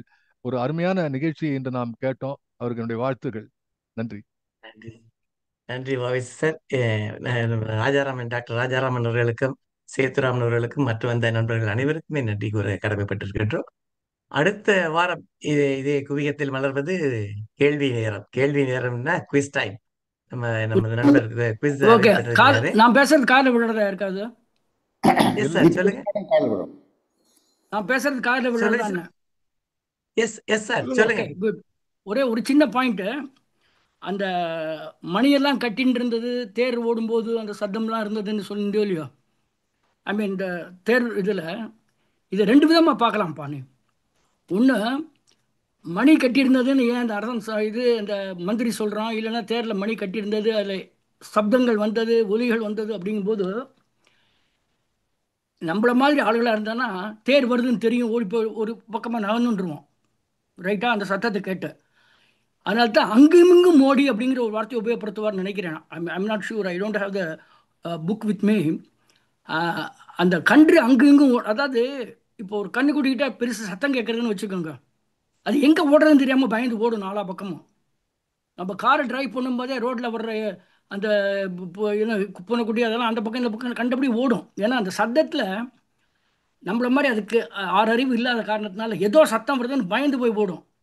ஸோ அந்த சத்தமே குட் ஹேவ் மேட் அந்த கண்ணுக்குட்டியை ஓடி வந்து உள்ளே விழ வச்சிருக்கலாம். இவர் சொல்லும்போது அந்த சப்தத்தை கேட்டு கண்ணுக்குடி வேற எங்கேயாவது போயிருக்கணும்னு சொல்கிற பொருள் நம்ம எடுத்துக்கிறோம், எக்ரீட்.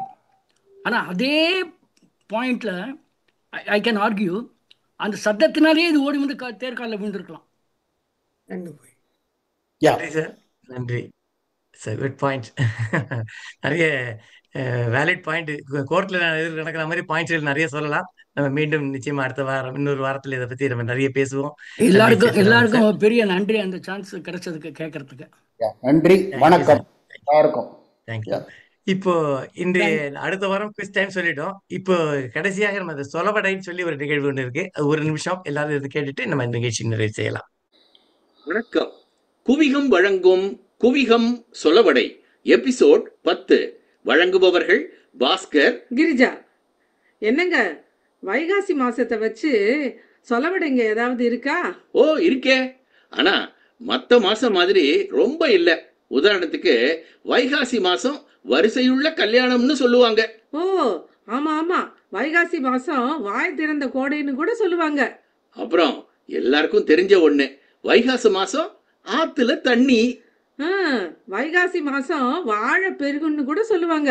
ஓ அப்படி ஒண்ணு இருக்கோ? வைகாசி மாசம் வாழை மரம் நிறைய கண்ணு போடுமோ? அப்புறம் இந்த சொலவடைய மறந்துட்டீங்களே, வைகாசி மாசம் வறுத்து குத்தணும். ஓ அப்படியா? இந்த உத குத்தெல்லாம் வேணாம்பா, நமக்கு எதுக்கு, விட்டு தள்ளு. நன்றி.